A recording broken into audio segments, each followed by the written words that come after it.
काश में दौरे पैगंबर में उठाया। बिस्मिल्लाहिर्रहमानिर्रहीम वअतसिमु बिहब्लिल्लाहि जमीअन वला तफर्रकू सदक़ल्लाहुल अलीयुल अज़ीम। इस तरह की वीडियो देखने के लिए हमारे चैनल फैज़ान नूरी 88 को सब्सक्राइब करें। वनहनु अला ज़ालिका लमिनश शाहिदीन वश्शाकिरीन वल्हम्दुलिल्लाहि रब्बिल आलमीन। मुअज़्ज़ज़ सामीन इकराम, आइए हम और आप सबसे पहले सब्ज़े गुंबद में आराम फरमाने वाले आका व मौला हुजूर ताजदार मदीना सरवरे क़ल्ब व सीना अहमद मुज्तबा मोहम्मद मुस्तफ़ा सल्लल्लाहु अलैहि वसल्लम की मुक़द्दस और मुतहर बारगाह में अपनी गुलामी का सबूत देते हुए दुरूद शरीफ का नजराने अक़ीदत पेश फरमाने की सादत हासिल करें और पढ़ें बावाज़ बुलंद अल्लाहुम्मा सल्ली अला सय्यिदिना मुहम्मदिन मअदनिल बारिक वसल्लम सलातो व सलामन अलैका या रसूलल्लाह सल्लल्लाहु तआला अलैहि वसल्लम। सलातो व सलामन अलैका या रसूलल्लाह सल्लल्लाहु तआला अलैहि वसल्लम। उठाएगा कहाँ तक जूतियाँ सरमायादारी की, उठाएगा कहाँ तक जूतियाँ सरमायादारी की, जो गैरत हो तो बुनियादें हिला दे शहरियारी की। ना हो मगरूर अगर माइल बनरमी भी हो सुल्तानी, ना हो मगरूर अगर माइल बनरमी भी हो सुल्तानी, कि ये भी एक सूरत है तुम्हें बुज़दिल बनाने की। गए वो दिन कि तू जिंदान में आंसू बहाता था, गए वो दिन कि तू जिंदान में आंसू बहाता था, जरूरत है कब्ज़ पर अब तुझे बिजली गिराने की। मुअज़्ज़ज़ सामीन इकराम, मैं किसी वसी व अरीज़ प्लाट पर फैली हुई तकरीर का इरादा नहीं रखता, बल्कि मौके गनीमत समझकर आप हजरात के सामने अपने दिल के उन मचलते हुए जज्बात को रखने की ख्वाहिश रखता हूँ जिन्हें एक तवील मुद्दत से मैंने अपने दिल के नहाखानों में छुपा रखा है। क्योंकि आज हालात के गर्दोपेश पर जब निगाह पड़ती है तो रूह कांप उठती है और दिल बेकरार हो जाता है। बिला आखिर आज उन दागाहे दिल को दुखाने का अज़्म ही कर चुका हूँ और दुखाना इसलिए चाहता हूँ ताकि आपको उस दर्द गम में शरीक कर सकूँ। वो दास्तां जो अमानत है दिल के दागों की, कहूँ तो चांद सितारों को नींद आ जाए। मुअज़्ज़ज़ सामीन इकराम, मैं आप जैसे अक्लमंद दोस्त और नौजवानाने मिल्लत के हसास ज़मीर को थोड़ी देर मुखातब करना चाहता हूँ और उन ख़ाबिदा सलाहियतों को बेदार करना चाहता हूँ जो अगर उठकर अपनी राह पर लग जाएं तो बड़ी सी बड़ी ताकत व क़ुव्वत को अपने सामने घुटना टेकने पर मजबूर कर सकती हैं, जिनके सामने न तो पहाड़ों की चट्टानें हायल हो सकती हैं और जिनके सामने न दरियाओं की अमवाज, हर मुश्किल उनके सामने हींच और बेकार है। क्योंकि 1947 में हिंदुस्तान की आज़ादी से लेकर आज तक जब भी माजी पर नजर पड़ती है और तारीख के उन बिखरे हुए सफ़ात का मुतालाती जायजा लिया जाता है तो हमें इस सेकुलर और आज़ाद हिंदुस्तान में मुसलमानों की पूरी तारीख दर्द व गम और सूजो अलम का मुरक्का, मजबूरी व बेबसी की तस्वीर, खूरेजी का शिकार और मसाइलो मसाइब के बोझ से कुचली हुई और दर्द व कर्ब में डूबी हुई दास्तान बनकर सामने आती है। आजादी के बाद एक सोचे और समझे मंसूबा के तहत हिंदुस्तान में बोली और समझे जाने वाली उर्दू, इनकलाब जिंदाबाद का नारा अता करने वाली मीठी व शीरी जुबान जौहरे हिंदुस्तानी की दिलचस्प जुबान थी, जिसमें खास तौर से मुसलमानों का दीनी व मजहबी, इल्मी व अदबी, मिली व समाजी सरमाया महफूज था। गैर मुल्की व विदेशी जुबान कहकर देश से निकालने का आर्डर दे दिया गया। उस वक्त मुसलमानों की तहजीब व तमद्दुन पर एक निहायत मौलिक ज़रब लगाई गई। इस पर मजीद सितम यह है कि इस सेकुलर हिंदुस्तान में मुसलमानों के दीनी व मजहबी इदारों के लिए आज भी मुसलसल ऐसे कवानीन की साजिशें रची जा रही हैं और ऐसे ऐसे हरबे इस्तेमाल किए जा रहे हैं जिनसे इंसानियत और शराफत के चश्मे खुश्क हो जाएं और मुसलमानों की तहजीब व तमद्दुन की गुमनामियों के समंदर गर्क हो जाएं।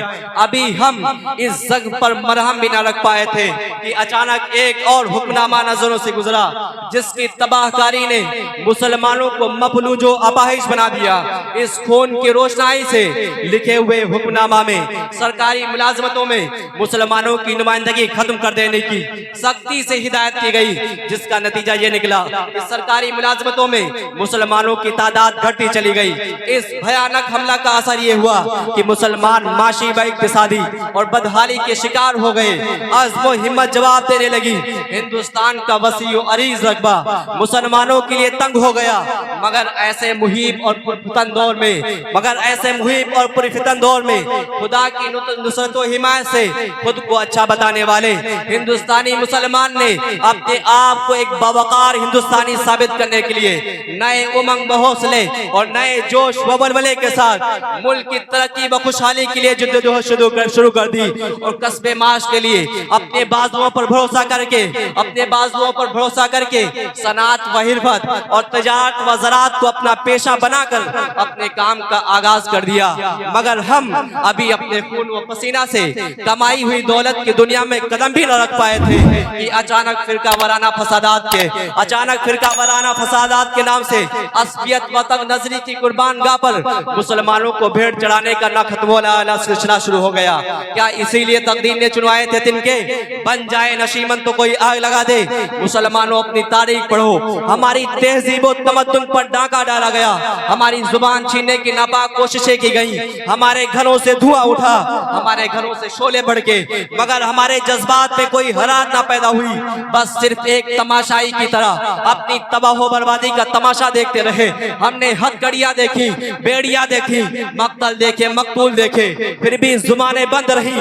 इन तमाम मसाइब आलाम और जबरो इस्तिबदाद के बावजूद भी मादरे वतन और सरजमीन हिंद पर खून की होली खेलना हमारे लिए गवारा न था, क्योंकि हम किसी भी सूरत से जमहूरियत के माथे पर कलंक का टीका लगने के दर पे न थे। क्योंकि हर फूल हमारा है, हर खान हमारा है, हमने भी लहू देकर गुलशन को संवारा है। 100 जुल्म किए तुमने, एक आना की हमने, वो ज़र्फ तुम्हारा, ये ज़र्फ हमारा है।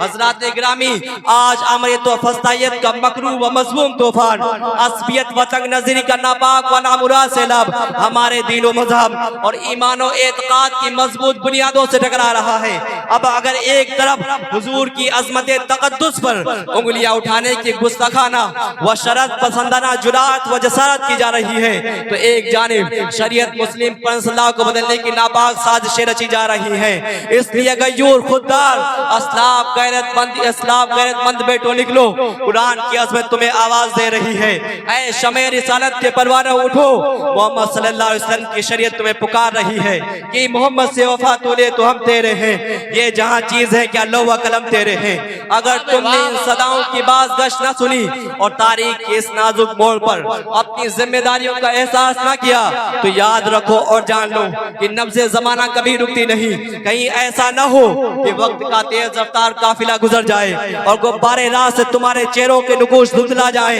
आज हम में सबसे ज्यादा तालीम की कमी है, क्योंकि हम तालीम पर ज्यादा फोकस नहीं देते हैं, क्योंकि हमारी कितनी बड़ी हिरमा नसीबी है और कौमों मिल्लत का कितना जबरदस्त अलमिया है कि हम अपने मकाबो मर्तबा और अपनी सलाहियतों से नाआशना है। और आज हम इस आलम रंगेबू में कुछ इस तरह जिंदगी बसर कर रहे हैं गोया कि हमें तहजीब व तमद्दुन की हवा भी ना लगी हो।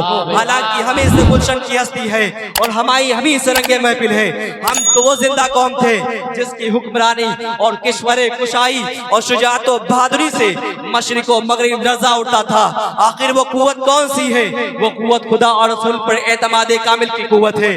वो कुव्वत खुदा एतमादी और खुद एतमादी की कुव्वत है। वो कुव्वत इल्म व अमल की फरावानी की कुव्वत है। वो कुव्वत बरादराना मोहब्बत व मुरब्बत की कुव्वत है। सही मानों में जब मुसलमानों के अंदर ईमान व यकीन की दौलत आम थी, तो जन्नत तारिक बिन ज़ियाद जैसे गयूर मर्दे मुजाहिद ने इस बियन के साहिल पर कश्तियों में आग लगा दी। और जब मुजाहिदीन ने उस पर ताज्जुब का इजहार किया, तो उस जाबाज ने हंसते हुए कब्जे शमशीर पर हाथ रखकर कहा, खंदीद वदस्त बल लबे शमशीर हर मुल्क मास की मुल्क।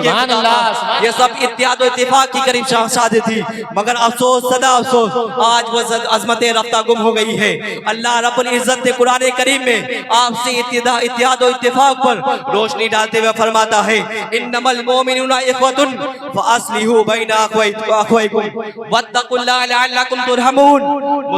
मुसलमान आपस में भाई हैं, फअस्लिहू बैना अख्वैकुम, तो अपने भाइयों में सुलह कराओ। वत्तकुल्लाह लअल्लकुम तुरहमून, और अल्लाह से डरो कि तुम पर रहम हो। हुजूर की जिंदगी को पढ़ो। हुजूर ने हमेशा मुतादिद मकामात पर मुख्तलिफ अंदाज में उसकी अहमियत और फजीलत लोगों के दिलो दिमाग में बैठाने की कोशिश की। हुजूर सल्लल्लाहु अलैहि वसल्लम ने अपने वफादारों को हमेशा इत्तेहाद और इत्तेफाक का दर्स दिया। हुजूर ने फरमाया अल मोमिनु लिल मोमिन कल बुनियान यशुद्दु बअदुहु बअदन। मोमिन आपस में किसी इमारत की बुनियाद की तरह है कि उनमें से एक हिस्सा दूसरे को मजबूती से थाम रखा है। और सुनो, आका फरमाते हैं ला इस्लाम इल्ला बिल जमात अलैकुम बिल जमात मन शज़्ज़ा सुज़्ज़ा फिन्नार। जमात से अलग होकर, यानी मुसलमानों की जमात से अलग होकर कोई शख्स अपने इस्लाम की नशर इशाअत नहीं कर सकता। मुसलमानों, तुम पर इज्तिमाई जिंदगी बसर करना जरूरी है। मन शज़्ज़ा सुज़्ज़ा फिन्नार, जो मुसलमानों की जमात से अलग हुआ वो दोज़ख में डाला जाएगा। इसलिए कि हुजूर की सीरत को पढ़ो, क्योंकि इतिहास जिंदगी है और इख्तिलाफ मौत है। मैं यही अपनी गुफ्तगू को खत्म करता हूँ। अल्लाह रब्बुल इज्जत की बारगाह में दुआ है, मुझसे बोलने में जो खामियां गलती वो माफ़ फरमा।